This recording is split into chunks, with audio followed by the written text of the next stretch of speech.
Kumar Sangakkara, one of cricket's all-time greats.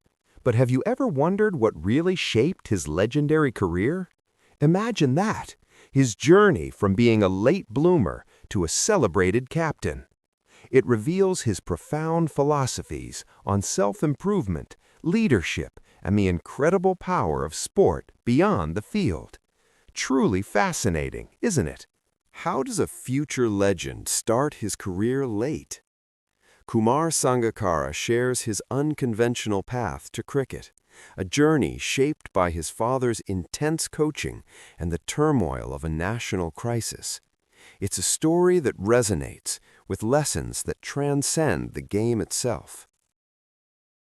But it was interesting growing up in an environment where I had very different parents. My father was very insistent on whatever I did well. So he took it upon himself to coach me in cricket and tennis or any other sport I picked. And he did that to my siblings as well. And his methods were so good that two of my siblings basically said, no more, we're out. You concentrate on the two who have accepted these coaching methods. And so that was basically, growing up in sport, and I had my mother who was very insistent that I tried my best at academic work. So it was this constant kind of tug of war between my parents, and it was very interesting, and the choice to start playing cricket from a young age, being a Sri Lankan, was quite natural. What could possibly be more important than talent? Kumar Sangakkara shares life lessons from his father that made him question everything and craft an identity beyond the game. These teachings transformed his career. Remarkably compelling, don't you think? So much so that by the time I was in my 12th or 13th year as an international cricketer and having captained the country, I would be awakened up in Australia at about 2, 3 in the morning, or later with a phone call from reception saying there's an urgent fax for you from home. And I would panic. I would think something's happened to a sibling or my parents, they're ill, what's going on? And then I would stop and think, why a fax? When there are mobile phones, which I carry, why a fax? And the answer was, that's my father, because he doesn't understand time zones. When he's fixated on something, and he's a lawyer by profession. And I would immediately know what it was about. And I would tell reception, could you please slip whatever that fax is under my door? And it would be slipped under my door. And the next day would be a game.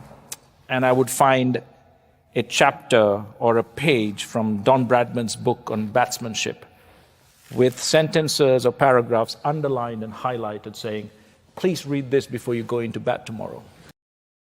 For Sangakkara, captaincy wasn't solely about winning games. It was a social duty. He explains how the Sri Lankan cricket team carried the hopes of a nation recovering from war. Imagine that, cricket as a beacon of faith and resilience for the country. To me, leadership is stewardship. Is service to engender, and enhance, and to empower. Leadership and stewardship is such an important part, especially in the context of Sri Lankan cricket. 2009, when I took over the captaincy, the latter half was when the war ended in Sri Lanka. It was a very strange time. There was hope, there was despair, there was confusion, what next for the country. And cricket in Sri Lanka over the years, ever since the beginning of the war, has stood for something much more than sport. So all the cricketers who represented Sri Lanka through those troubled times had an extra responsibility, and it still follows to this day. We weren't looked upon just as sports persons. We were looked at to be kind of an inspiration, a smaller representation of an ideal Sri Lanka. Should sports stars remain silent on politics? Kumar Sangakkara offers a powerful perspective on a cricketer's duty to their country, particularly in times of crisis. His vision for the future of the game is nothing short of powerful, truly inspiring. However, your real contract is with the people of the country that you play for, because you don't represent the board, you don't represent the sports minister, you represent the country. So your responsibility is to your fellow citizen. And cricketers in Sri Lanka are not above or beyond the problems, the crises that the people face. And you have to face them along with the people. You're insulated quite a lot from them because the financial returns, the positions that you're in, allow you that buffer. So what do you do with that privilege, and what do you do with the voice and platform that you have? My wife continuously tells me that I have done very little. And there are times, and many a times now, that I agree with her that I perhaps should have done more.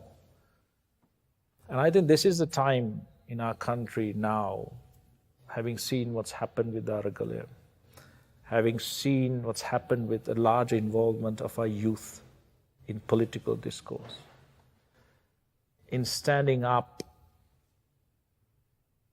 against policy and politics and politicians that have been negatively impactful to the country. Where do we go next? How do you change the system? Ultimately, Sangakkara's journey teaches us that true greatness isn't built on skill alone. It's forged through relentless self-awareness, a deep sense of duty, and the courage to use one's voice for change. Remarkably profound, wouldn't you agree?